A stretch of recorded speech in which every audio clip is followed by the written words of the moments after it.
নমস্কার বন্ধুরা, সম্ভব আমি যুগে যুগে ইউটিউব চ্যানেলের পক্ষ থেকে আপনাদের সকলকে স্বাগত। বন্ধুরা, বৃদ্ধ বয়সে যখন সন্তান বাবা মার সঙ্গ ছেড়ে চলে যায়, তখন এমন বয়সে সেই বাবা মা কি করবে? এই নিঃসঙ্গতা বাবা মা কিভাবে সহ্য করবে? আজকের কাহিনী এমনই একটি পরিবারের কাহিনী। এই কাহিনী শুনে আপনাদের মনে হবে হয়তো এই কাহিনী আমারই কাহিনী।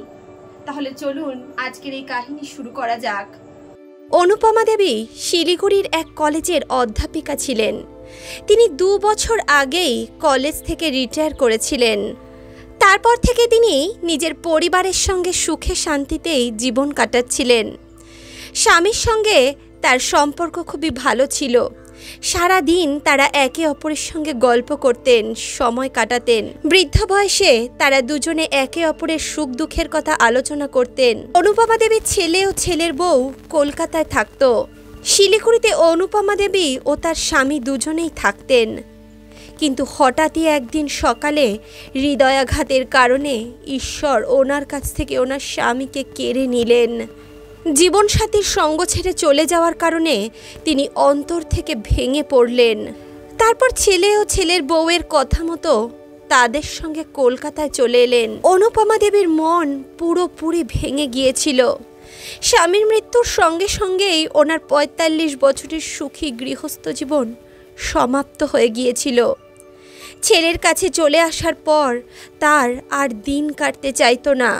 এতদিনের চেনাশোনা প্রতিবেশীদের সঙ্গ ছুটে গেল, যাদের সঙ্গে তিনি সুখে দুঃখের কথা বলতেন। এমনই একদিন কলকাতা মহানগরীর একটি পার্কে বসেছিলেন অনুপমা দেবী। অতীতের স্মৃতিতে তিনি যেন হারিয়ে গেছিলেন। সকালে পার্কে কিছু ব্যক্তি মর্নিং ওয়াক করতে এসেছিল, তো কিছু লোকেরা যোগাসন করছিল। আবার এক স্থানে কয়েকজন বয়স্ক ব্যক্তি বসে নিজেদের সুখ দুঃখের কথা আলোচনা করছিলেন। কিন্তু অনুপমা দেবী নিজের খেয়ালেই মত্ত ছিলেন। তিনি যেন তার অতীতের স্মৃতি থেকে বেরোতেই পারছিলেন না। হঠাৎই একটি শব্দে তার জ্ঞান ফিরল। হাসতে থাকুন, জীবন খুবই সুন্দর। অনুপমা দেবী দেখলেন একজন 65-70 বছর বয়সী ব্যক্তি ওনার পাশের বেঞ্চে এসে বসলেন এবং ওনার দিকে তাকিয়ে হাসলেন। না চাইতেও অনুপমা দেবী ওনার দিকে তাকিয়ে সামান্য হাসলেন। এই অচেনা শহরে কেউ একজন ওনার সঙ্গে প্রথম কথা বলল। একটি বোতল থেকে জল পান করতে করতে সেই বৃদ্ধ ব্যক্তি বলতে লাগলেন, নমস্কার, আমার নাম সমরেশ, আমি এই পাশের বিল্ডিংয়েই থাকি। আপনাকে দেখে খুবই দুশ্চিন্তাগ্রস্ত বলে মনে হলো, তাই আপনার সঙ্গে একটু কথা বলতে আসলাম।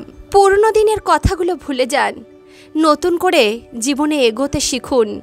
অগ্রগতির নামই তো জীবন। এমনটা বলে সে বৃদ্ধ ব্যক্তি আবারও হাঁটতে লাগলেন।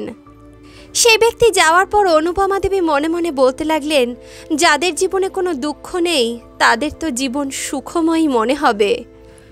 জ্ঞান তো সবাই দিতে পারে, কিন্তু যার সঙ্গে হয় সেই বোঝে কতটা কষ্ট ভোগ করতে হয়। এমনটা বলে অনুপমা দেবী আবারও নিজের বাড়ি ফিরে গেলেন। তারপর থেকে প্রতিদিন অনুপমা দেবী সকালে সেই পার্কে আসতে শুরু করলেন। আর প্রায় প্রতিদিনই সমরেশবাবুর সঙ্গে ওনার সাক্ষাৎ হতে লাগলো। এমনই একদিন সমরেশবাবু অনুপমা দেবীকে জিজ্ঞেস করলেন, আপনাকে দেখে মনে হয় না আপনি এখানকার, কারণ আগে আপনাকে কখনোই এখানে দেখিনি। আপনি কি অন্য কোথাও থেকে এসেছেন? সমরেশবাবুর কথা শুনে অনুপমা দেবী বললেন, আসলে আমি আগে শিলিগুড়িতে থাকতাম। আমি সেখানে একটি কলেজের অধ্যাপিকা ছিলাম, কিন্তু 2 বছর হয়েছে আমি রিটায়ার করেছি এবং হঠাৎই এক দুর্ঘটনার কারণে আমার স্বামী মারা গেছেন। তারপর আর কি, ছেলের বউ একা শিলিগুড়িতে থাকতে দিল না। তারা জোর করে আমাকে এই কলকাতায় নিয়ে আসলো। এছাড়াও আমার একটি ছোট নাতিও রয়েছে। ছেলের বউ দুজনেই বাইরে চাকরি করে। সারা দিন নাতি ঘরে একা থাকে, তাকে দেখাশোনা করার জন্যে তারা আমাকে এখানে নিয়ে এসেছে। এছাড়াও আমার মেয়ের শ্বশুরবাড়িও এখানে কলকাতাতেই আছে। ভাবলাম কখনো কখনো মেয়ের সঙ্গেও দেখা হয়ে যাবে। অনুপমা দেবীর কথা শুনে সমরেশবাবু বলতে লাগলেন, কলকাতা নগরীতে আপনাকে স্বাগত জানাচ্ছি। চলুন সমবয়সী কিছু ব্যক্তিদের সঙ্গে আপনার সাক্ষাৎ করিয়ে দিই। আসলে পার্কে আমরা বৃদ্ধ ব্যক্তিদেরকে নিয়ে একটি গ্রুপ বানিয়েছি। আসলে আমরা এখানে একে অপরের সুখ দুঃখের কথা আলোচনা করি, কখনো হাসি ঠাট্টা করি, কখনো আবার ভগবানের নাম কীর্তন করি, আবার কখনো পুরনো দিনের গান নিয়ে গানের লড়াইও খেলি, কখনো আমাদের সদস্যদের মধ্যে কারোর জন্মদিন পালন করি, আবার কখনো কোনো অনুষ্ঠান পালন করি। সমরেশবাবুর কথা শুনে অনুপমা দেবী মনে মনে খুবই খুশি হয়ে গেলেন। তিনি ভাবতে লাগলেন, ভালোই হলো, অচেনা অচেনা জায়গায় কিছু সঙ্গী পাওয়া যাবে। তারপর সমরেশবাবু ওনাকে সেই গ্রুপের অন্যান্য ব্যক্তিদের সঙ্গে সাক্ষাৎ করালেন। সেই গ্রুপের অধিকাংশ ব্যক্তিরাই তাদের নিজেদের জীবনসাথীদের হারিয়ে ফেলেছিল। তারা সকলেই বিভিন্ন রকম রোগে আক্রান্ত ছিলেন, কিন্তু অনুপমা দেবী এটা দেখে অবাক হয়ে গেলেন, এত সমস্যার মধ্যেও তারা নিজেদের দুঃখটাকে ভুলে থাকার চেষ্টা করছেন। তাদের সঙ্গে সাক্ষাৎ করে অনুপমা দেবী খুবই ভালো অনুভব করতে লাগলেন। তারপর থেকে তো প্রতিদিন সকালে এবং সন্ধ্যায় তারা সকলে সমবেত হয়ে বিভিন্ন রকমের গল্প করত। অধিকাংশ সময় অনুপমা দেবী পার্কের বৃদ্ধ ব্যক্তিদের বিভিন্ন রকম জীবন কাহিনী সম্বন্ধে তার মেয়ের সঙ্গে আলোচনা করত। মাকে এইভাবে খুশি থাকতে দেখে অনুপমা দেবীর মেয়েও খুবই খুশি হলেন। একদিন অনুপমা দেবী এটা বুঝতে পারলেন, পার্কে আসা সমস্ত বৃদ্ধ ব্যক্তিরাই তার থেকে বয়সে অনেক বড়, কিন্তু তবুও তারা অনেক প্রাণচঞ্চল। তারা সব সময় নিজেদেরকে আপ টু ডেট রাখে। এমনই একদিন পার্ক থেকে ঘরে ফিরে তিনি যখন আয়নায় নিজের মুখ দেখলেন, ওনার নিজের মুখ দেখে মনে হলো যেন সময়ের আগেই ওনার উপর বার্ধক্য নেমে এসেছে। এমনটা ভেবেই তিনি বাজার থেকে হেয়ার কালার কিনে নিয়ে আসলেন এবং নিজের চুলগুলো কালো করে নিলেন। তারপর আলমারিটা খুলে নিজের স্বামীর দেওয়া সবথেকে সুন্দর শাড়িটা পরলেন। তারপর আয়নার দিকে তাকিয়ে নিজেকে বলতে লাগলেন, এখন একটু ভালো লাগছে। সন্ধ্যায় যখন অনুপমা দেবী পার্কে যাওয়ার জন্য বেরোচ্ছিলেন, তখন তার বৌমার নজর ওনার উপর পড়ল। অনুপমা দেবীর বৌমা বলে উঠল, মা, এগুলো কি? আপনি নিজের কি অবস্থা করেছেন? এমনটা বলেই সে চিৎকার করে নিজের স্বামী রাজীবকে ডাকল। বলতে লাগলো, একটু এসে দেখে যাও তোমার মায়ের অবস্থা, মতিভ্রম হয়েছে ওনার। এখন কি এত সাজগোজ করার বয়স ওনার? যখনই ছেলে মায়ের দিকে তাকালো, সে মুখের উপর হাত রেখে হাসতে লাগলো। তখনই বৌমা বলে উঠল, এত রংচঙের শাড়ি পরার বয়স এখন আর আপনার নেই। একবার ভেবে দেখুন তো লোকে কি বলবে, এখন তো বাবাও আর বেঁচে নেই। বৌমার মুখে এমন কথা শুনে অনুপমা দেবীর মন ভেঙে গেল। তিনি চুপচাপ নিজের ঘরে গিয়ে বসে পড়লেন। মনে মনে ভাবতে লাগলেন, এতদিন আমার বৌমা এত কিছু করেছে, আমি তো কখনো ওকে কিচ্ছু বলিনি। একটু ভালো শাড়ি পরে নিয়েছি তো এমন কি হয়ে গেল যে ও আমাকে এমনভাবে বলল? ও তো নিজের ইচ্ছা মতো খাওয়া দাওয়া করে, নিজের ইচ্ছা মতো পোশাক পরে, নিজের ইচ্ছা মতোই যেখানে খুশি সেখানে যায়। আমি তো কখনো ওকে কিচ্ছু বলিনি। আমি তো সবসময় এটাই মনে করেছি বড় শহরে মানুষের মানসিকতা উন্নত। আমি নিজের সম্বন্ধে একটু ভাবলাম কি আমাকে নিয়ে এইভাবে ঠাট্টা করলো। অনুপমা দেবী খুবই অপমানিত অনুভব করলেন। ওনার চোখের কোণায় জল চলে এলো।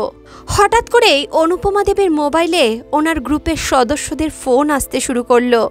তখনই অনুপমা দেবী উঠে দাঁড়ালেন আর বললেন, না, আমার জীবন আমি আমার মতো করে কাটাবো। এমনটা বলে তিনি পার্কে চলে গেলেন। তারপর থেকে অনুপমা দেবী সংসারের সকলের কথা চিন্তা করার সঙ্গে সঙ্গে নিজের কথাও চিন্তা করা শুরু করলেন। অনুপমা দেবী কলেজের অধ্যাপিকা ছিলেন, তাই উনি মোটা টাকা পেনশন পেতেন। উনি যা পেনশন পেতেন তাতে ওনার জীবিকা ভালোভাবেই চলে যেত।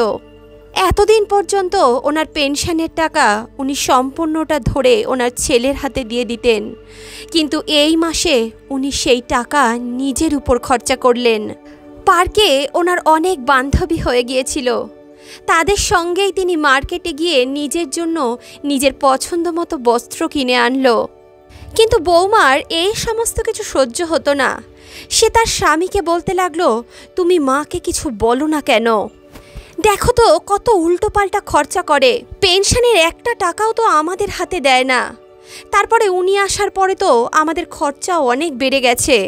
বউয়ের কথা মতো রাজীব তার মাকে জিজ্ঞেস করলো, মা তুমি এ মাসে পেনশনের টাকা কেন দিলে না? ছেলের মুখে এমন কথা শুনে অনুপমা দেবী অবাক হয়ে গেলেন। তখনই বৌমা বলে উঠল, মা এই বয়সে এত ফালতু খরচা করা মোটেই ভালো জিনিস নয়। জবের থেকে আপনি পার্কে যাওয়া শুরু করেছেন, আপনার তো দুটো ডানা গজিয়ে গেছে দেখছি। বৌমার এমন কথার উত্তরে অনুপমা দেবী বললেন, দেখো বৌমা, তোমরা যা করো আমি তোমাদের কখনো কিছুতে বাধা দেই না। তোমাদের যেখানে ইচ্ছা সেখানে যাও, যেটা ইচ্ছা সেটা পড়ো, যেমন ইচ্ছা তেমনভাবে চলো, আমি তো কখনো তোমাদের কিচ্ছুতে বাধা দেই না। এখন থেকে আমারও যা ইচ্ছা আমি তাই করব, তোমরাও কিছুতে বাধা দিও না। দেখো তোমাদের থেকে আমি বয়সে অনেক বড়, ভালো মন্দের জ্ঞান আমার মধ্যেও আছে। নিজের শাশুড়ির মুখে এমন উত্তর শুনে অনুপমা দেবীর বৌমা অবাক হয়ে গেল। অনুপমা দেবী খুবই ভালো রান্না করতে পারতেন। তিনি একদিন পায়েস বানিয়ে পার্কে নিয়ে গেলেন তার বান্ধবীদেরকে খাওয়ানোর জন্য। তাদের গ্রুপের সমস্ত ব্যক্তিরাই অনুপমা দেবীর হাতের বানানো পায়েস খেয়ে তার খুব প্রশংসা করতে লাগলো, কিন্তু সমরবাবু সেই পায়েস খেলেন না। তখন অনুপমা দেবী সমরবাবুকে জিজ্ঞেস করলেন, আপনি কি পায়েস পছন্দ করেন না? তখন সমরবাবু বললেন, পায়েস তো আমার খুবই পছন্দের জিনিস, কিন্তু আমার হাই ব্লাড প্রেশার আর সুগার আছে, তাই মিষ্টি খাওয়া আমার বারণ। আর বাড়িতে কম মিষ্টি দিয়ে কেউ আমাকে পায়েস বানিয়ে দেওয়ার মতো নেই। সমরেশবাবুর এমন কথা শুনে অনুপমা দেবী বলতে লাগলেন, কেন আপনার বাড়িতে কি কেউ নেই? এর উত্তরে সমরেশবাবু কিছুই বলতে পারলেন না, শুধু ওনার চোখের থেকে দুফোঁটা জল পড়ল। নিজের চোখের জল মুছতে মুছতে তিনি নিজের বাড়ির উদ্দেশ্যে রওনা দিলেন। তারপরে 4 দিন হয়ে গেল সমরেশবাবু পার্কে আসলেন না। যখন তিনি গ্রুপের সদস্যদের কাছে জিজ্ঞেস করলেন, তখন গ্রুপের সদস্যরা বলল, অনেক দিন হয়েছে উনি ফোনও তুলছেন না। এমন কথা শুনে অনুপমা দেবীর খুবই চিন্তা হতে লাগলো। বারবার সমরেশবাবুর হাসি মাখা মুখ অনুপমা দেবীর চোখের সামনে ভাসতে লাগলো। যখনই অনুপমা দেবী পার্ক থেকে নিজের বাড়ি যাওয়ার উদ্দেশ্যে রওনা দিলেন, তার পা যেন আপনি আপ সমরেশবাবুর বাড়ির দিকে ঘুরে গেল। তিনি সমরেশবাবুর বিল্ডিংয়ের নিচে দাঁড়িয়ে থাকা গার্ডকে তার ফ্ল্যাটের নাম্বার জিজ্ঞেস করলেন এবং তার ফ্ল্যাটের সামনে গিয়ে ফ্ল্যাটের কলিং বেলটি বাজালেন। সমরেশবাবু তখন দরজাটা খুললেন। যখনই তিনি দরজার সামনে অনুপমা দেবীকে দেখলেন, তিনি চমকে গেলেন। তারপর তিনি বললেন, আসুন অনুপমা দেবী, ঘরের ভিতর আসুন। অনুপমা দেবী যখন সমরেশবাবুর এমন অবস্থা দেখলেন, তিনি সমরেশবাবুকে বললেন, আপনার শরীর এত খারাপ, আপনাকে দেখাশোনা করার জন্য বাড়িতে কি কেউই নেই? উত্তরে সমরেশবাবু বললেন, অনুপমা দেবী, আমি একাই থাকি। অনুপমা দেবী তখন খানিকটা অবাক হয়ে গেলেন। তিনি ভাবলেন, এত প্রাণচঞ্চল মানুষ আর এত একা। এখন যখন তিনি এত অসুস্থ, ওনাকে দেখাশোনা করার মতো কেউ নেই। তারপর অনুপমা দেবী তাদের গ্রুপের সমস্ত সদস্যদের ডেকে পাঠালেন। সমরেশবাবু অনেক মানা করেছিলেন, কিন্তু অনুপমা দেবী বললেন, আপনি কি বলছেন? যে ব্যক্তি আমাকে জীবনে নতুন করে বাঁচতে শেখালো, তার সাহায্য করব না? এই অবস্থায় তাকে এইভাবে ফেলে রেখে চলে যাব? এমনটা অকৃতজ্ঞ আমি নই। কিছুক্ষণ পরেই তাদের গ্রুপের সমস্ত সদস্যরা সমরেশবাবুর বাড়িতে এসে পৌঁছলেন। তারা সকলে মিলে সমরেশবাবুকে ডাক্তারখানায় নিয়ে গেলেন। ডাক্তারবাবু সমরেশবাবুকে ভালো পথ্য এবং বিশ্রাম নিতে বললেন, কিন্তু সমরেশবাবু তো একা থাকতেন। একা একা রান্না করে খাওয়া তার জন্য খুবই কষ্টকর হয়ে যাচ্ছিল। তাই অনুপমা দেবী এবং গ্রুপের অন্য 2 মহিলা মিলে প্রতিদিন 3 বেলা তার ঘরে খাওয়ার পাঠাতেন। দেখতে দেখতে সমরেশবাবু সুস্থ হয়ে গেলেন। তিনি যখন সম্পূর্ণ সুস্থ হয়ে গেলেন, তখন তিনি আবারও পার্কে যাওয়া শুরু করলেন। এমনই একদিন অনুপমা দেবী সমরেশবাবুকে জিজ্ঞেস করলেন, আচ্ছা সমরেশবাবু, আপনার কি এই পৃথিবীতে কেউই নেই? সেদিন অনুপমা দেবীর কথা তিনি ফেলতে পারলেন না। সমরেশবাবুর বাধ্য হয়ে তার অতীতের কথা অনুপমা দেবীকে বলতে হলো। তখন সমরেশবাবু অনুপমা দেবীর কাছে তার অতীতের সমস্ত বৃত্তান্ত এক এক করে বলতে লাগলেন। তিনি বলতে লাগলেন, সেদিন কতই না খুশি হয়েছিলাম আমি, যেদিন আমার স্ত্রীকে আমি বিয়ে করে প্রথম ঘরে নিয়ে এসেছিলাম।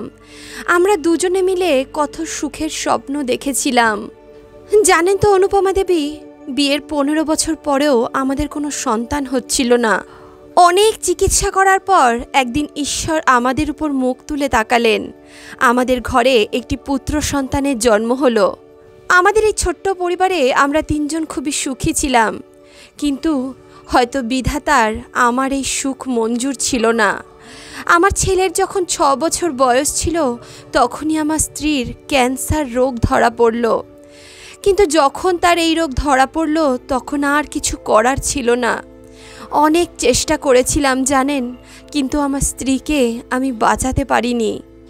এমনটা বলতে বলতে সমরেশবাবুর চোখে জল চলে এলো, তার গলা কাঁপতে লাগলো। আত্মীয় স্বজনরা অনেক জোর দিয়েছিল দ্বিতীয় বিয়ে করার জন্য, কিন্তু আমি আমার ওই ছোট্ট ছেলেটাকে সৎ মায়ের হাতে তুলে দিতে চাইনি। মা বাবা দুজনের ভালোবাসা আমি একাই ওকে দিয়েছি। আমি জানি আমি আমার ভালোবাসায় কোনো খুঁত রাখিনি। আমি পিতা হয়ে তাকে যত ভালোবেসেছি ঠিক মায়ের মতো তাকে ততটাই স্নেহ করেছিলাম। ছেলে যখন যেটা চেয়েছে তাকে সেটা দেওয়ার চেষ্টা করেছি। যেই মেয়েকে পছন্দ করেছে সেই মেয়ের সঙ্গেই তার বিয়ে দিয়েছি। কিন্তু দেখুন ভাগ্যের কি পরিহাস। হঠাৎই একদিন ছেলে বলল সে 1 মাসের জন্য আমেরিকায় ঘুরতে যেতে চায়। এমনটা বলে সে তার বউকে নিয়ে আমেরিকায় চলে গেল। 1 মাস পর বাড়িতে এক ব্যক্তি এসে জানালো আমার বাড়ি বিক্রি হয়ে গেছে। তখন আমি আকাশ থেকে পড়েছিলাম। তিনি বলেছিলেন যে 1 মাস আগেই আপনার ছেলে এই বাড়িটা আমার কাছে বিক্রি করে দিয়েছে এবং সে বলেছিল 1 মাস পর যেন আমি এই বাড়িটার দখল নিতে আসি। অনুপমা দেবী, আমি যদি সরকারি চাকরি না করতাম, আমার রিটায়ারমেন্টের পয়সা যদি আমার কাছে না থাকতো, তাহলে আজকে আমি হয়তো পথের ভিখারি হয়ে যেতাম। সমরেশবাবু যখন এই কথা বলছিলেন তখন তার চোখ থেকে বিন্দু বিন্দু জলকণা ঝরে পড়ছিল। কাঁপা কাঁপা গলায় তিনি অনুপমা দেবীকে বললেন, অনুপমা দেবী, তারপর থেকে ছেলে আর একবারের জন্য আমার সঙ্গে সাক্ষাৎ করেনি।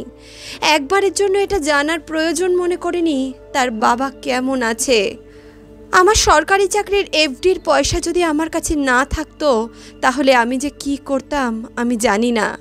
সেই এফডির পয়সাতেই আমি এই ফ্ল্যাটটা কিনেছি এবং তারপর থেকেই আমি একাই থাকি। অনুপমা দেবী সমরেশবাবুকে শান্ত করে বললেন, সমরেশবাবু, আপনি তো বলেন সব সময় হাসতে থাকা উচিত, আর আজ আপনি এইভাবে কাঁদছেন। দেখুন যা হয়ে গেছে তা তো আমরা বদলাতে পারবো না, কিন্তু এর পরবর্তী জীবনটা যাতে সুখের হয় সে চেষ্টা তো আমরা সকলে মিলে করতেই পারি। কিছুদিন কেটে যাওয়ার পর হঠাৎ একদিন অনুপমা দেবী বিকেলে পার্কে পৌঁছলেন। দেখলেন সকলে মিলে এক জায়গায় কিছু একটা আয়োজন করছেন। তিনি যখন একটু কাছে পৌঁছলেন তখন সকলে মিলে চিৎকার করে তাকে বলল, শুভ জন্মদিন অনুপমা দেবী। অনুপমা দেবী অবাক হয়ে গেলেন, তার চোখে খুশির জল চলে আসলো। তিনি তো ভুলেই গেছিলেন যে আজকে তার জন্মদিন। তিনি যখন তার গ্রুপের সদস্যদের বললেন, আপনারা কিভাবে জানলেন যে আজকে আমার জন্মদিন? তারা বলে উঠল, আজকাল ফেসবুক থেকে সমস্ত কিছুই জানা যায়। তারপর সকলে মিলে কেক কাটলো এবং সকলে খুবই মজা করলেন। গ্রুপের সমস্ত সদস্যরা মিলে অনুপমা দেবীকে একটি খুবই সুন্দর শাড়ি গিফট করলো। জন্মদিন পালন করে তিনি যখন বাড়ি ফিরলেন তখন সেই গিফটটা তিনি সোফার উপর রেখে হাত মুখ ধুতে ঘরে চলে গেলেন। অনুপমা দেবীর বৌমা যখন শাড়িটা দেখলো তখন তার স্বামীকে বলতে লাগলো, রাজীব, তুমি আমার জন্য এত সুন্দর শাড়ি এনেছো, আমাকে বলনি কেন? অনুপমা দেবীর ছেলে রাজীব বলতে লাগলো, কোথায়? আমি তো কোনো শাড়ি আনিনি, কী সব উল্টোপাল্টা কথা বলছো। সঙ্গে সঙ্গে অনুপমা দেবী বৌমার হাতের থেকে শাড়িটা নিয়ে বলল, বৌমা, এটা আমার শাড়ি। আসলে আজকে আমার জন্মদিন ছিল আর আমার পার্কের গ্রুপের সদস্যরা আমাকে এই শাড়িটা দিয়েছে। মায়ের মুখে এমন কথা শুনে রাজীব বলল, মা, আজকে তোমার জন্মদিন ছিল? আসলে তুমি তো তোমার জন্মদিন পালন করো না, তাই আমরা ভুলে গেছিলাম। এমনটা বলে ছেলে ও ছেলের বউয়ের মাথা লজ্জায় হেঁট হয়ে গেল। কিছুক্ষণ পর বৌমা বলতে লাগলো, কিন্তু মা, শাড়িটা তো এত সুন্দর আর এত রংচঙে, আপনি তো এই শাড়ি পরবেন না, এই শাড়িটা আমিই নিয়ে নিই। অনুপমা দেবী বৌমার হাতের থেকে শাড়িটা নিয়ে বলল, বৌমা, এই শাড়িটা শুধুমাত্র একটা শাড়ি নয়, এটা একটা স্মৃতি, তাই এই শাড়িটা আমি খুব যত্ন করে রাখতে চাই। নিজের শাশুড়ির মুখে এমন কথা শুনে বৌমা অবাক হয়ে গেল। আসলে সে ভাবতে পারেনি যে তার শাশুড়ি তার মুখের উপর এমন একটা জবাব দেবে। সেদিন রাতে অনুপমা দেবী নিজের অতীতের কথা ভাবছিলেন।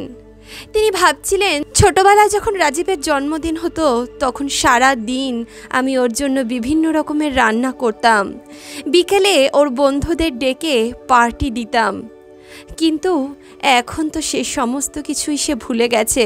কিন্তু মায়ের জন্মদিনের কথাও তার এখন মনে নেই। যাক, সময় সময়ের কথা। ছেলের বউ যখন নিজের জীবনে এতটাই ব্যস্ত, তাহলে আমারও তো আমার সুখ, আমার খুশি খুঁজে নেওয়া উচিত। কিন্তু অনুপমা দেবীর বৌমা তার এই পরিবর্তন সহ্য করতে পারছিল না। একদিন যখন অনুপমা দেবী পার্কে গেলেন, তিনি তার মোবাইলটা পার্কে নিয়ে যেতে ভুলে গেছিলেন। সেদিন তার ছেলে ও ছেলের বউ কাজ থেকে তাড়াতাড়ি বাড়ি চলে এসেছিল।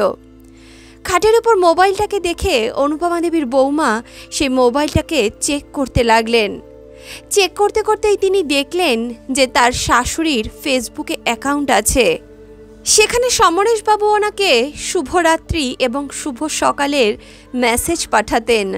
এগুলো দেখে অনুপমা দেবীর বৌমার যেন গায়ে আগুন জ্বলে গেল। সে অনুপমা দেবীর ছেলেকে ডেকে বলতে লাগলো, শুনছো রাজীব, দেখো তোমার মায়ের কীর্তি, তোমার মায়ের তো দুটো ডানা গজিয়েছে দেখছি। এমনটা বলে অনুপমা দেবীর বৌমা তার স্বামীকে সমরেশবাবুর সেই মেসেজগুলো দেখাতে লাগলো। এই সমস্ত কিছু দেখে রাজীবও তার মাকে খারাপ ভাবতে শুরু করলো। ব্যাস, আর কি ছিল। কিছুক্ষণ পর যখন অনুপমা দেবী পার্ক থেকে বাড়ি ফিরলেন, তখন ছেলে ও ছেলের বউ তাকে চেপে ধরল। তারা বিভিন্ন রকম প্রশ্ন করে তাকে আহত করতে লাগলো। নিজের মাকে কিছু কথা বলার সুযোগ না দিয়েই রাজীব তার মায়ের চরিত্রের উপর আঙুল তুলতে লাগলো। নিজের ছেলের মুখে এমন কথা শুনে অনুপমা দেবী অবাক হয়ে গেলেন। তার দুঃখের আর সীমা রইল না। কিছুক্ষণ পর নিজেকে সামলে তিনি বলতে লাগলেন, আচ্ছা বৌমা, কিছুদিন আগে তুমি বাড়িতে পার্টি দিয়েছিলে, সেখানে তোমার অফিসের অনেক বন্ধুবান্ধব এসেছিল, সেখানে অনেক পুরুষ বন্ধুও ছিল। আমি তো কোনোদিনও তোমার চরিত্রের উপর আঙুল তুলিনি, আমি তো কোনোদিনও বলিনি বাড়িতে তুমি পুরুষ বন্ধু নিয়ে কেন এসেছো। আমি তো একবারের জন্য তোমার চরিত্রের উপর আঙুল তুলিনি, কিন্তু তুমি এমনটা কিভাবে করতে পারলে? আমি তোমার মায়ের সমতুল্য। তুমি আমার বয়সের কথা একবার ভাবতে পারতে যে তুমি কাকে কি কথা বলছো। নিজের শাশুড়ির মুখে এমন উত্তর শুনে অনুপমা দেবীর বৌমার মুখে যেন চুন পড়ে গেল। সে নিজের মুখ ঝামটা দিয়ে সেখান থেকে চলে গেল।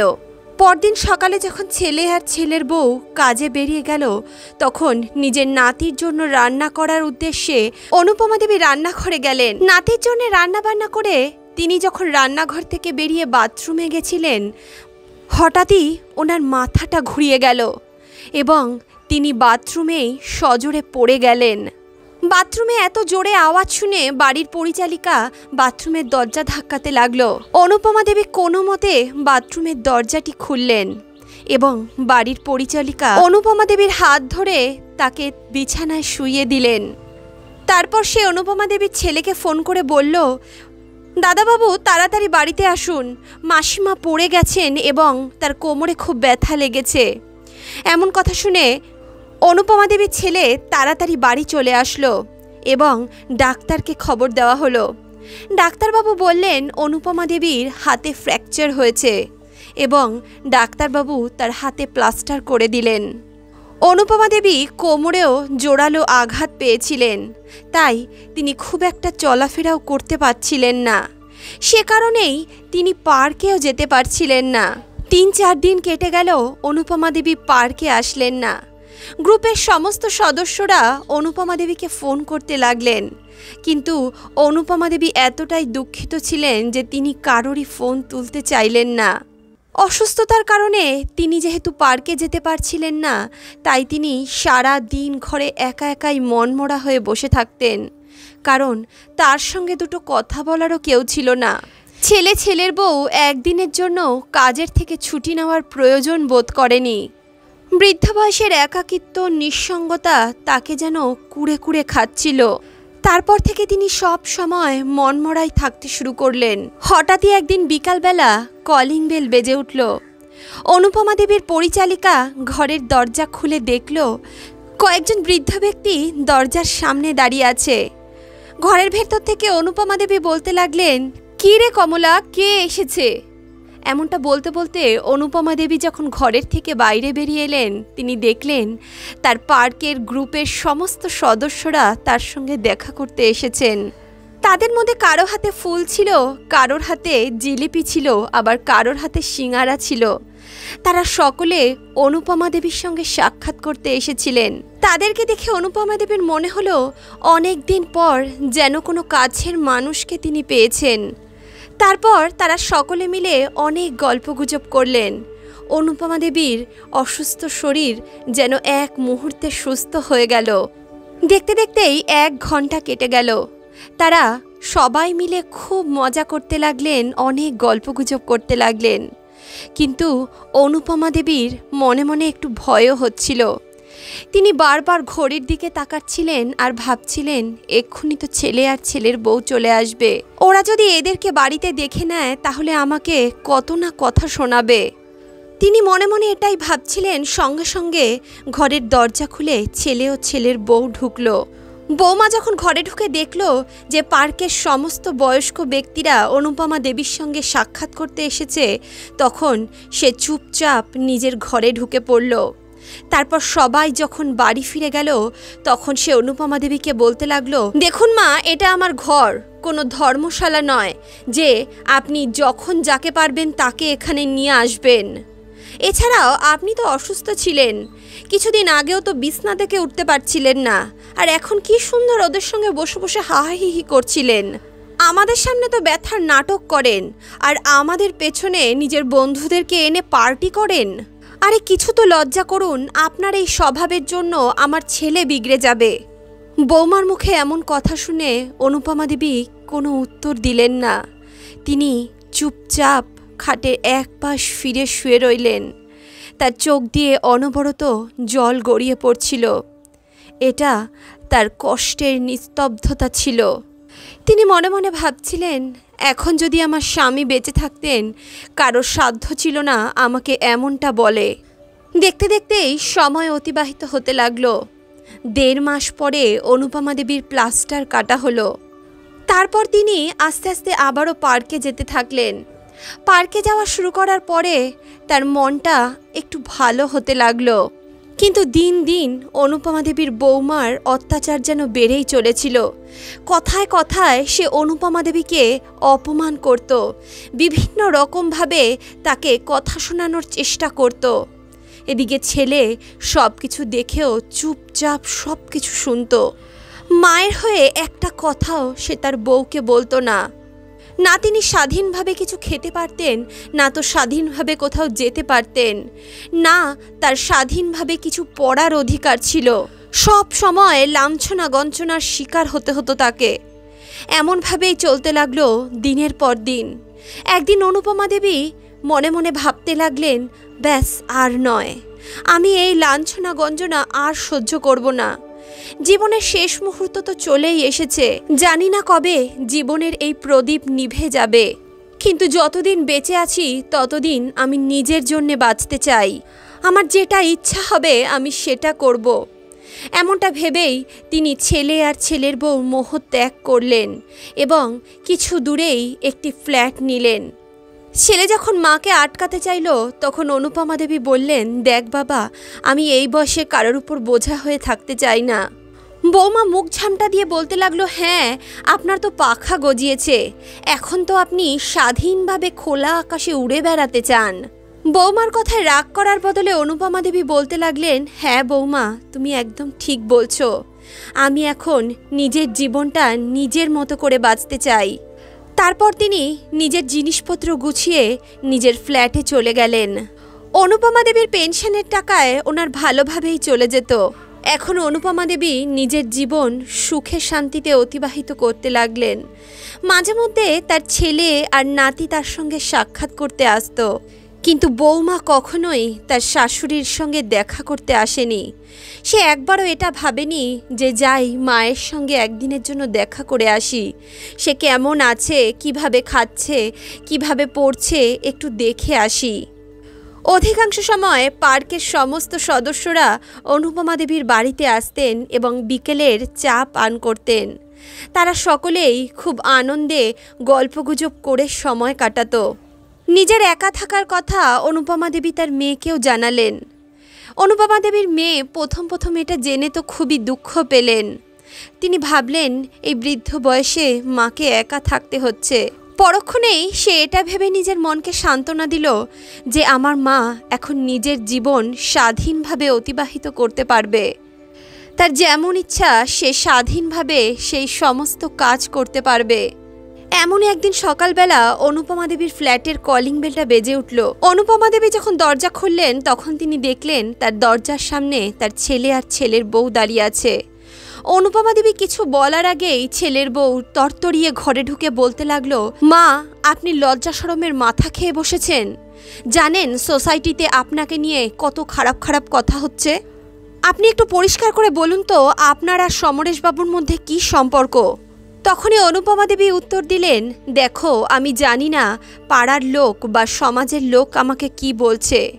আমি শুধু এতটুকু জানি সারা জীবন দায়িত্ব পালন করতে করতে আমি নিজের কথা ভাবাই ছেড়ে দিয়েছিলাম। আর এই বাকি জীবনটা আমি নিজের মতো করে কাটাতে চাই। আমার মনে হয় এতে কারোর কোনো সমস্যা হওয়ার কথা না। আর রইল বাকি সমরেশবাবুর কথা, উনি তো আমাকে নতুন করে বাঁচতে শিখিয়েছেন। তা না হলে আমি তো নিজেকে পুরোপুরি হারিয়ে ফেলেছিলাম। তখনই অনুপমা দেবীর ছেলে বলতে লাগলো, কিন্তু মা, তুমি এইসব লোকেদের জানো না, এরা মিষ্টি মিষ্টি কথা বলে মানুষকে লুটে নেয়। অনুপমা দেবী বললেন, দেখ বাবা, আমার মাথার চুলগুলো এমনি এমনি পাকেনি।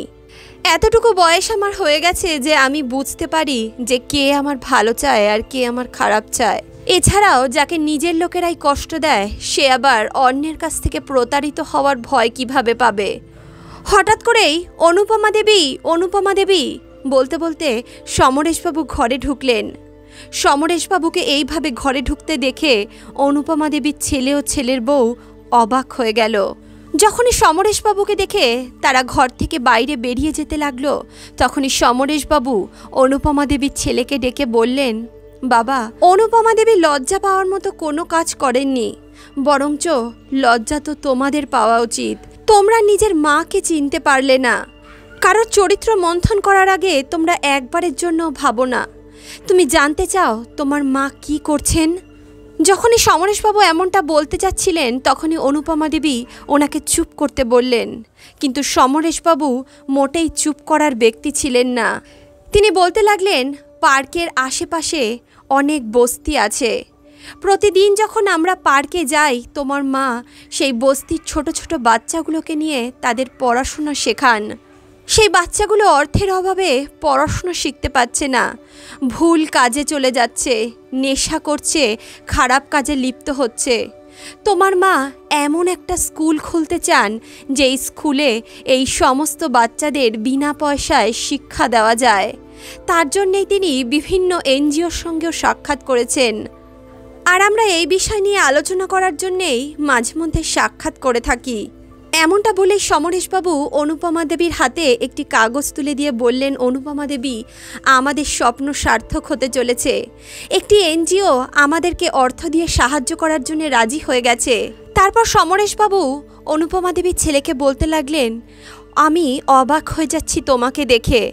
তোমরা অফিসে নিজের বন্ধুবান্ধবের সঙ্গে কথাবার্তা বলো না, হাসি ঠাট্টা করো না? নিজের মার সম্বন্ধে এমনটা চিন্তা করার তোমাদের সাহস কি করে হলো?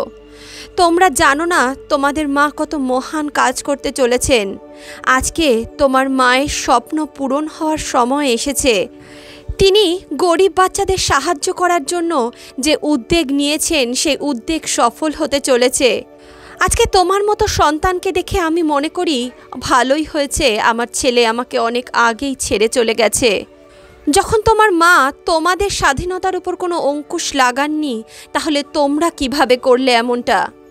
অনুপমা দেবীর ছেলে ও ছেলের বউর কাছে সমরেশবাবুর কথার কোনো উত্তর ছিল না। তারা মাথা নিচু করে সেখান থেকে চলে গেল।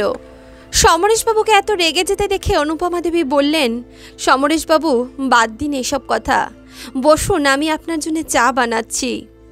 তখনই সমরেশবাবু অনুপমা দেবীকে বললেন, অনুপমা দেবী, এনজিও আমাদেরকে একটি বিল্ডিং প্রোভাইড করেছে, আর আমরা কিছুদিনের মধ্যেই সেখানে একটি স্কুলও খুলতে চলেছি। সমরেশবাবুর মুখে এমন কথা শুনে অনুপমা দেবী খুবই খুশি হয়ে গেলেন। দেখতে দেখতে তাদের স্কুলও শুরু হয়ে গেল। গ্রুপের সমস্ত শিক্ষিত ব্যক্তিরা সেখানে বাচ্চাদের পড়ানোর কাজ করত। তাদের সকলের প্রচেষ্টায় প্রথমে 25 জন থেকে শুরু করা সেই বিদ্যালয় দেখতে দেখতে 1000 জন ছাত্রের একটি স্কুলে পরিণত হলো। ওনার স্কুল চর্চার বিষয় হয়ে গেল। একদিন অনুপমা দেবীর মেয়ে তার সঙ্গে কিছুদিনের জন্য সাক্ষাৎ করতে তার বাড়িতে আসলো। সে যখন নিজের ভাই আর ভাইয়ের বউর সঙ্গে দেখা করতে গেল, তখন অনুপমা দেবীর বৌমা তার ননদকে বলতে লাগলো, দেখো তুমি তোমার মাকে একটু বোঝাও। এমনটা বলেই সে সমরেশবাবু ও অনুপমা দেবীর সম্পর্কের কথা তার ননদকে বলতে লাগলো। কিন্তু অনুপমা দেবীর মেয়ে তার মায়ের কোনো দোষ দেখতে পারছিল না। হঠাৎই অনুপমা দেবীর মেয়ের একটি খবরের কাগজের দিকে চোখ পড়ল। সে দেখল তাতে লেখা আছে একটি 65 বছর বয়সী বৃদ্ধ একটি 60 বছর বয়সী বৃদ্ধার সঙ্গে বিবাহ করেছেন। এই খবরটি পড়ার পর অনুপমা দেবীর মেয়ের মনে একটি কথা আসলো। এছাড়াও অনুপমা দেবীর মেয়ে এটা দেখেছিল যে তার মা আবারও নিজের জীবন নতুন করে শুরু করতে চান। তিনি যেন নতুন করে বাঁচতে শিখেছেন। আর সমরেশবাবুর সঙ্গে ওনার বন্ধুত্ব একদমই নির্মল আর পবিত্র। তাদের বন্ধুত্ব কোনো স্বার্থের সঙ্গে জড়িত নয়। এমনটা ভেবেই অনুপমা দেবীর মেয়ে আবারও তার মায়ের কাছে চলে গেলেন। সন্ধ্যায় যখন অনুপমা দেবীর বাড়িতে সমরেশবাবু আসলেন, তখন অনুপমা দেবীর মেয়ে তাদের দুজনের সামনে তাদের বিবাহের প্রস্তাব রাখল। সে বলতে লাগলো, আপনাদের দুজনের এই সম্পর্ক এই পৃথিবীর লোক বুঝতে পারবে না, তাই এটাই উচিত হবে যে আপনাদের দুজনের এই সম্পর্কের একটা নাম দিয়ে দেওয়া যাক। আপনারা দুজন কি একে অপরের জীবনসাথী হতে চান? মেয়ের মুখে এমন কথা শুনে অনুপমা দেবী মেয়েকে বকা দিয়ে বলতে লাগলেন, চুপ কর, উল্টো পাল্টা কথা বলিস না। এই বয়সে আমাদের উপর লাঞ্ছনা লাগাতে চাস? তুই জানিস এই সমাজের লোক কি বলবে? কিন্তু সমরেশবাবু অনুপমা দেবীর মেয়ের কথার কোনো উত্তর দিল না। তিনিও মনে মনে এটাই চাইতেন, কিন্তু অনুপমা দেবী যেহেতু এতে অস্বীকার করলেন, তাই তিনি কোনো উত্তর না দিয়েই সেখান থেকে চলে গেলেন। যখন সমরেশবাবু নিজের বাড়ি ফিরে গেলেন, তখন অনুপমা দেবীর মেয়ে ওনাকে বোঝাতে লাগলেন, মা, জীবনের রাস্তা অনেক লম্বা, একাকিত্বের সঙ্গে এই রাস্তা কাটা সম্ভব নয়। আর এই রাস্তা চলার ক্ষেত্রে যদি কোনো জীবনসাথী পেয়েই যাও, তাহলে অসুবিধার কি আছে? মেয়ের মুখে এমন কথা শুনে অনুপমা দেবী দেওয়ালে লাগানো তার স্বামীর চিত্রের সামনে গিয়ে কাঁদতে লাগলেন। তিনি মনে মনে ভাবলেন, আমি আমার স্বামীকে প্রতারিত করতে পারবো না। কিন্তু কিছুক্ষণ পরই তার এটা মনে হলো, আমার স্বামীও তো এটাই চেয়েছিলেন যে আমি সবসময় হাসতে থাকি, আমি সবসময় খুশি থাকি। তিনি তো সব সময় আমার মুখে হাসি দেখতে চেয়েছিলেন। আমার চোখে জল দেখে তো উনিও সুখী হতে পারেন না। এছাড়াও বন্ধুত্বকে যদি একটা সম্পর্কের রূপ দিয়ে দেওয়া যায়, তাহলে এই দুনিয়ার মুখ বন্ধ হয়ে যাবে। সমরেশবাবুরও এ বিষয়ে কোনো আপত্তি ছিল না, কিন্তু যখনই অনুপমা দেবীর ছেলে আর ছেলের বউর কাছে এই কথা পৌঁছলো, তারা যেন রাগে গজগজ করে উঠল। সোসাইটিতে তাদের এই সম্পর্কে নিয়ে বিভিন্ন রকম কথা উঠতে লাগলো। কেউ তাদের সাহসের প্রশংসা করছিল, আবার কেউ তাদের নিয়ে বিভিন্ন রকম কথা বলছিল। এমনই একদিন অনুপমা দেবীর স্কুলের সামনে কিছু ব্যক্তিরা জড়ো হয়ে গেল। তারা অনুপমা দেবীর কাছে তার ও সমরেশবাবুর সম্পর্ক নিয়ে বিভিন্ন প্রশ্ন করতে লাগলো। অনুপমা দেবী অবাক হয়ে গেলেন যে এমনভাবে এত লোক মিলে এই সমস্ত প্রশ্ন কিভাবে করতে পারে। তখনই হঠাৎ ভিড়ের পেছন থেকে তিনি তার বৌমাকে দেখতে পেলেন। তার বৌমা ভিড়ের পিছনে দাঁড়িয়ে হাসছিল আর মনে মনে ভাবছিল, এখন দেখি কেমন সাহস দেখাতে পারো তুমি। বুড়ো বয়সে ভীমরতি চেপেছে তো, দেখি এখন কিভাবে এই সমস্ত কিছু সামলাও। এখন সমস্ত সমাজকে জবাব দিতে হবে, তখন বুঝতে পারবে যে কেমন লাগে। যখন সোসাইটির লোক একত্রিত হয়ে তাকে প্রশ্ন করতে লাগলো, এটা কি সত্যি যে এই বয়সে আপনি সমরেশবাবুর সঙ্গে বিয়ে করতে চলেছেন? আপনি তো একটা স্কুল চালান, নিজের স্কুলের ছাত্রদের কি আপনি এই শিক্ষা দিচ্ছেন? অনুপমা দেবী একটি দীর্ঘ নিঃশ্বাস ছাড়লেন আর বললেন, এটা সত্যি কথা যে আমি আর সমরেশবাবু বিয়ে করতে যাচ্ছি। কিন্তু আমাকে একটা কথার উত্তর দিন তো, আমাদের এই সিদ্ধান্ত নিতে কে মজবুর করেছে? আমাদের এই সিদ্ধান্ত নেওয়ার জন্যে কারা দায়ী? এই সিদ্ধান্ত নেওয়ার জন্যে দায়ী এই সমাজ। আমরা শুধুমাত্র নিজেদের একাকিত্ব দূর করার জন্য এই সিদ্ধান্ত নিয়েছি, সেই একাকিত্ব যেটা আমাদের সন্তান আমাদের দিয়েছে। আরে আমরা তো গাছের শুকনো পাতার মতো, কখন ঝরে যাব কিচ্ছু জানি না। কিন্তু যতক্ষণ বৃক্ষের সঙ্গে জুড়ে রয়েছি ততক্ষণ খাদ্য আর জল তো আমাদেরও চাই। কারোর সঙ্গে দুদণ্ড হেসে কথা বলতে তো আমাদেরও ভালো লাগে। আমরা যদি একে অপরের সঙ্গে দুদণ্ড কথা বলে নিই, তাও এই সমাজ সহ্য করতে পারে না। তখনই সমরেশবাবু এসে অনুপমা দেবীর হাত ধরে বললেন, আমরা বিয়ে করার সিদ্ধান্ত এই কারণেই নিয়েছি যাতে সমাজের সামনে আমাদের এই বন্ধুত্বের সম্পর্কের একটা নাম হয়, একটা পরিচয় হয়। এখনও যদি আপনাদের কাছে কোনো প্রশ্ন থাকে, আপনারা অবশ্যই আমাদের সেই প্রশ্ন করতে পারেন। তখনই ভিড় থেকে হাততালির আওয়াজ শোনা গেল। পার্কের সমস্ত বৃদ্ধ ব্যক্তিরা তাদের সহযোগিতা করেছিলেন, তাদের সঙ্গে ছিলেন। দেখতে দেখতে সোসাইটিতে সমস্ত ব্যক্তিরা তাদের এই সাহসের প্রশংসা করতে লাগলো। বন্ধুরা, নিজের মাতা পিতাকে কাঁদিয়ে আপনিও সুখে থাকতে পারবেন না। যেমন ব্যবহার আপনি করবেন নিজের মাতা পিতার সাথে, ঠিক তেমনই ফিরে পাবেন নিজের সন্তানের কাছ থেকে। আসলে মাতা পিতাকে পদাঘাত করার অভ্যাস সন্তান গর্ভ থেকেই অভ্যাস করে আসে। মাতৃগর্ভে থেকে যখন শিশু মায়ের পেটে পদাঘাত করে, তখন এতে মা খুবই সুখ অনুভব করে। কিন্তু বৃদ্ধ বয়সে যখন সেই সন্তান এমনটা করে, তখন তাদের দুঃখের সীমা থাকে না। আমি আমার প্রিয় বন্ধুদের সবসময় একটা কথাই বলতে চাই, নিজেরই নিজেকে সুখী রাখতে হবে। এই অধিকার আপনি কখনো কাউকে দেবেন না। আপনাদের কাছেও যদি এমন কোনো কাহিনী থাকে, তাহলে আমাদের কমেন্ট বক্সে অবশ্যই লিখে জানাতে পারেন। আমরা আপনাদের কাহিনীটি গল্পের আকারে প্রকাশ করব। তাহলে বন্ধুরা, আজকের ভিডিওটি যদি ভালো লাগে তাহলে অবশ্যই ভিডিওটিতে একটি লাইক করুন, বন্ধু বান্ধব আত্মীয় পরিজনের সঙ্গে ভিডিওটি শেয়ার করুন, আর অন্তর্মন থেকে বলুন রাধে রাধে।